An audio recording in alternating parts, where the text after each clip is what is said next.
Hello, my name is Chris Gilbert, your head timing official for the Maxxis Eastern States Cup Enduro Series. Right now we're going to take you through a little bit of a walkthrough and tell you how the timing system works, as well as the race rules and procedures surrounding our event. So the first thing you're going to want to do when you arrive on site is stop on over to our registration area. Right there you're going to have to fill out some paperwork. Whether you're pre-registered or not, we still need a hard copy of all that information, as well as a waiver signed for our sakes and as well as the venue. Once all your information checks out, one of our officials will hand you a timing chip, a red chip holder, and a few zip ties. So once we hand these items over to you, it is your responsibility to make sure they come back to us at the end of the event. If for some reason you need to pull out of the event, make sure you get these back to us. These do cost us $100 each, and if for some reason you don't get it back to us, you're going to be on the hook for the cost of the replacement. So once you have these in hand, put them somewhere safe. You will not need them until Sunday morning when we start these chips up. So once we hand these over to you, they're good for nothing. They don't do anything, they're not activated at all. Like I said, put them somewhere safe where you won't lose them or mix them up with another one of your buddies who you're racing with. Alright, so let's say it's Sunday, race day. Getting ready to go do your race run. Say, for example, your class is set to start off at 10 a.m. What you need to do is make sure you're within earshot of our PA system. I will be calling you up on that system. I'll say class 3039, line up to have your chips activated. Go ahead and line up. What you're going to do is make sure you have this red chip holder zip tied to the right hand side of the handlebars. When it's your turn in line, hand your chip over to one of our race officials. What they're going to do is they're going to put it through a series of keys that's going to go ahead and make sure the battery life's good, to clear any data that is on it from previous events. They're also going to make sure it's broadcasting a signal.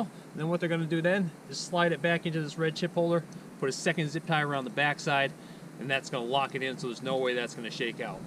After that point there, they're going to go ahead and make sure it's broadcasting signal one more time, and they're going to send you on your way up to begin your race. Very important to understand that this chip does absolutely nothing unless you hand it over to one of our officials at that specific time, and they'll go ahead and activate it and lock it back in. Okay, so now we're at the point in the race where my chip has been activated by an official down in the official area. What we're going to do next is make our way up to the start of stage 1. As you can see right behind me right here, this is your stage 1 start banner. The banner just like this at the start of every stage. What you want to make clear is that your time does not start when you're sitting right here by this banner. If you look up ahead just a little bit, you see that orange flag? That's where that timing beacon is located. So what's going to happen is you'll be able to leave this point here, get a few pedal strokes in, and a nice rolling start past that start box. Once you get that close to that start box, that's when it's going to activate your time. You'll know your time is activated because this chip that's located on your handlebars, it'll start flashing red, and it also makes an audible beep 2 or 3 times. So what I'm going to do right now is I'm going to put on the chest camera. I'm going to give you an actual demonstration on what it'll look like when you're riding. Alright, it's time to give you a demonstration on how exactly you should be running these stages. So I'm up next in line. Chip has been activated by an official down at the base before I started my first stage. Lined up right next to the banner, just like it says. Be a standstill here or you won't get a time for the stage. Very important that you be here and not starting way back there, getting a maximum head start into it. If you do that, you're not going to have a good time. So like the sign says, start your stage right here. Your time does not start here. That orange flag's just ahead. That's where the time beacon starts your time when you pass that. So let me give you a quick run how this actually works. Mount up, my turn to go. Helmet's on, ready to rock. Drop into the stage, put pedal strokes in. Timing chip flash and beeps. Go ahead and get on the gas. Right on down the stage like you normally would. Come to the end, there's another sign. Just like that. A few key things you want to take away from that short demonstration. Number 1, start next to this banner, not 15, 20, 30 feet back that way. If you get a hot start that far back, there's a good chance that that beacon's not going to pick you up. We set these stages up meticulously every single time, so we know that if you start here, go past that beacon, it's going to pick up your start and finish every single time. Second thing you need to make sure you do is when you finish a race run, you've done all 6 stages, 5 stages, however many stages we have in the event, that you come directly back to our registration area so we can take that chip off your bike, process it in the laptops, and we'll get you results as soon as possible. As soon as we dip those chips into the laptops, we'll have TV monitors set up on our trailers. From there, you'll be able to see a breakdown of all your stages individually, as well as your overall time for completing all those stages. Anyone else who's turned in their chip will also be on a leaderboard, so you can automatically see where you stack up throughout the entire event. So make sure that you return those chips within 15 minutes of finishing your final stage. If you do not, you will be assessed a 1-minute penalty. If you go over a half an hour without returning your chip, chances are you're going to be disqualified, because we do not have enough staff to go chase people around the parking lot trying to find our chips. Us, as well as many other racers, want to get things rolling after the end of the event. We don't want to be hanging around searching for people to get our events back, and we want to make sure everyone has a good time. So make sure you return those chips to us as soon as possible. And like I said previously, if for any reason you need to leave the event early, due to crash, mechanical, personal reason, whatever, make sure you get those chips back to us, because we also need to make sure we turn them off. There's a special key that turns them off. If you take them home with you, chances are the battery's going to die. That chip's no good to us. It's going to cost us $100 to replace it again. You don't want to be on the hook for that. We don't want to have to bill you for that. We just want our chips back. So follow those rules. Everyone will have a great race, and we'll make sure we keep doing it for years and years to come. All right, so right now I'm going to go over the rules and race procedures for every one of our events. For a complete listing of these rules, you can go to easternstatescup.com, where you can view the entire list in more detail than I'll be able to say off the top of my head. So as a giant umbrella rule, what we always say first is any action from a racer deemed to give them an unfair advantage will be subject to a warning, a time penalty, or disqualification. That determination will be made by your head timing official. That's me.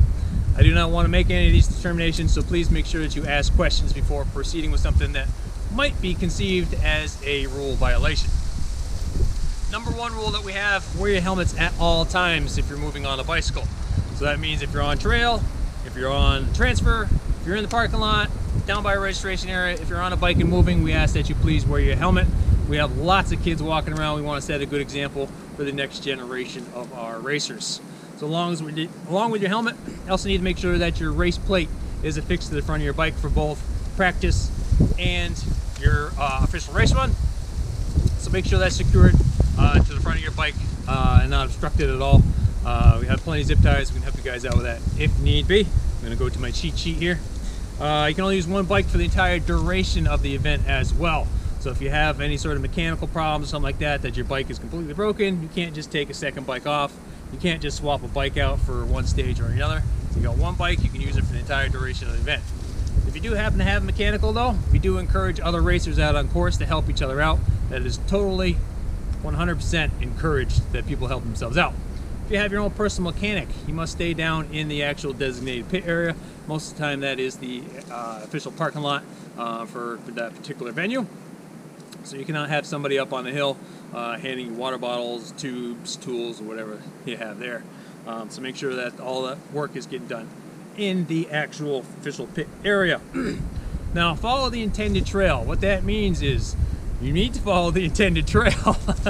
I know a lot of people look for these sneaky lines. They'll say, well, it's outside of the tape. Don't worry about it. Stay inside, follow the intended trail, stay within the race tape. Don't be looking for those cheater lines. You want to make sure we have a competitive race for everybody. Like I said, if you get caught using any of those cheater lines, you will be assessed a warning, time penalty, or disqualification. So just follow the trail, have a good time, make it competitive, and everyone's going to have a good time. You must do all stages in numerical order unless we instruct you to do otherwise. Sometimes we split groups up and we'll have one set of racers start over on stage 2, another set of racers over on stage 5. That way the race just flows better most of the time. We don't do that very often. Sometimes we do. For the most part though, you will be following stages in numerical order. There's no stashing of tools, jackets, backpacks, hip packs, whatever you may bring out on the actual stages themselves. Whatever you leave the base area with, you must race with through the entire duration of the event. Now some people ask, is it okay to switch helmets out? That's okay. Like I said, you can leave it down in your pit area and you can swap that over. But you cannot get to the head of a stage and be like, all right, I'm going to stash my bag here and come pick it up when I'm transferring next through. That is against the rules. One of our officials is going to pick it up, they'll bring it down to the base area, and when you come to collect it, you're also going to be collecting yourself a time penalty. So, no stashing. It's a rider's responsibility to know the actual course itself. Most of the time, Friday afternoon, Friday morning, we'll have the courses all mapped and taped out, so you'll be able to practice on Friday. You'll be able to practice all day Saturday. And there is actually no practice on Sunday morning because we'll have our sweepers go through first thing in the morning, check the course out, make sure everything's all good there. So you have plenty of time to check out the course and learn it yourself. So if there's a piece of tape down somewhere, you should know that corner. We give you plenty of time to do it. We don't have people who can be at every section of the course picking up tape. But if you are a racer who blows through a piece of tape and you know it's going to be an issue, make sure you let somebody know, or even better, when you finish stage, go back up and fix that piece of tape. That way everyone else will have a good quality race. If you need to pass somebody while out on course, make sure you let them know that you're behind them and you want to pass them, and on which side. Don't try to pass somebody through a rock garden or a rhythm section, jumps like that, where it's going to collect both of you and you both potentially be knocked out of the race due to injuries or mechanicals. Same thing goes for a person who's about to get past. Pull over when it is safe to do so and allow that faster rider to go by. Like I said, there's no practice on Sunday, so make sure that you're not actually on course. If one of our officials is sweeping and finds you on course, again, you'll be subject to one of those disciplinary actions. It's also the rider's responsibility to make sure that they chip in and chip out of every stage. Like I demonstrated before, if you start at this banner, pedal on through past that orange flag, your chip's going to activate, your time's going to start. Same thing when you get to finish, past that finish banner, past that second orange flag, your time's done for that stage. It's your responsibility to make sure that you go ahead and make sure that that chip beeped when you went through those two beacons, okay? If you're unsure if it get to the finish and you don't know if it did, sweep back around, hit that again, so you'll know that you actually have one time. It's not going to go ahead and screw up your time, because if you did get it the first time, that second one won't count. I'll be able to take care of all that software. Everyone will have a good time, so don't worry about that. If for some reason you need to leave the course, like I said, you have a mechanical, you need to go down to the pit area, and it was a pedal transfer. You also need to pedal back to that point where you left the transfer. You cannot take the lift up, go on over, and then go ahead and hit back to where you left the course originally, okay? So just to be clear, wherever you leave that section, you need to make sure that you get back to that section using the official transfer method. If we catch you doing otherwise, like I said, you'll be subject to one of those disciplinary actions. We don't want to do that. So after you return the chip, your results will be displayed up on the TV monitor. And after that point, we'll have a 15-minute protest period once your class is done. If for some reason you think something has gone awry, come see one of us.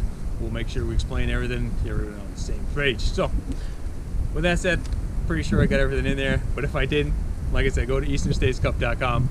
You can check out our complete listing of rules there. So with that said, I'm going to check out. Thanks for joining us. Hopefully you have a good race.